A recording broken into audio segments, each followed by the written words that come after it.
अस्सलाम वालेकुम वरहमतुल्लाहि वबरकातुहू। अल्हम्दुलिल्लाह लज़ी लम यत्तखिज़ वलदन व लम यकुल लहु शरीकुन फिल मुल्कि व लम यकुल लहु वलिय्युम मिन ज़ुल्लि व कब्बिरहु तकबीरा। अल्लाहुम्मा सल्लि व सल्लिम अला नबिय्यिना मुहम्मदिन। अऊज़ु बिल्लाहि मिनश शैतानिर रजीम। बिस्मिल्लाहिर रहमानिर रहीम। अवलम यरौ इला तैरि फ़ौक़हुम साफ़ातिन व यक़बिज़न मा युमसिकुहुन्ना इल्ला रहमानु इन्नहु बिकुल्लि शैइन बसीर। अम्मन हाज़ा लज़ी हुवा जुन्दुन लकुम यंसुरुकुम मिन दूनि रहमानि इनिल काफ़िरूना इल्ला फ़ी ग़ुरूर। अम्मन हाज़ा लज़ी यरज़ुक़ुकुम मिन अमसक रिज़्क़हु बल लज्जू फ़ी उतुव्विन व नुफ़ूर। अफ़मन यमशी मुकिब्बन अला वजहिही अहदा अम्मन यमशी सविय्यन अला सिरातिन मुस्तक़ीम। पंहिंजे मथां उॾंदड़ पखियुनि खे ॾिठो अथनि छा जे खंभड़ाटियूं टेड़े हलंदा आहिनि ऐं कॾहिं कॾहिं बंदि कंदा आहिनि।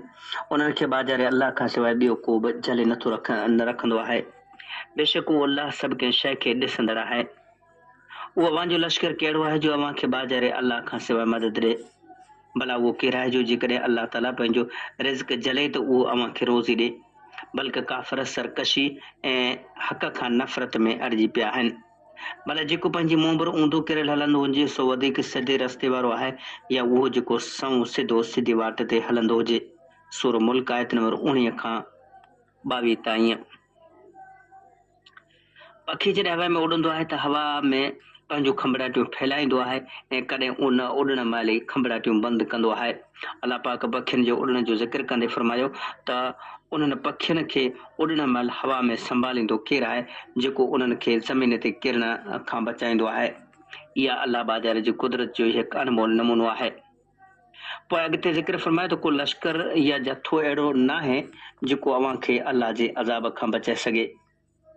अॻियां रिज़्क़ जे मुतालिक़ फरमायो त अलाह ताला जेकॾहिं मींहुं न वसाए या ज़मीन खे पैदावार खां ऐं ओभर ॼमाइण खां रोके छॾे या तयारु फसल खे तबाह करे छॾे जंहिंजी वजह सां अव्हां जी खुराक जो सिलसिलो रोकिजी वञे। जेकॾहिं अलाह ईअं करे छॾे त को आहे अहिड़ो जो अलाह जी मशियत जे बरकस अव्हां खे रोज़ी ॾे।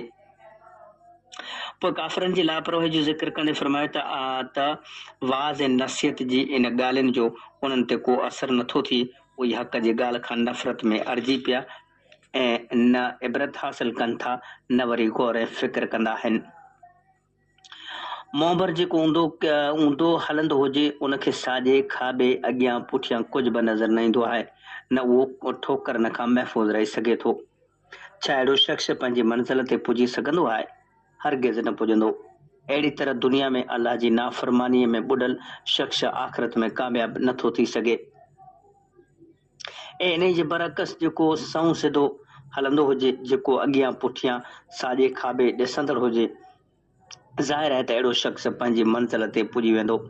यानी अलाह जी इताअत जी सही वाट ते हलण वारो आख़िरत में सुरख़ुरू रहंदो। किन जो चवणु आहे त ईमान वारनि ऐं काफ़िरनि जी उन कैफ़ियत जो ज़िक्र आहे जेके क़यामत जे ॾींहुं उन्हनि जी हूंदी। काफ़िर मोंबर ऊंधा दोज़ख खे साम्हूं हलाया वेंदा ऐं ईमान वारा मोमिन सिधा पंहिंजे क़दमनि सां हली जन्नत में वेंदा।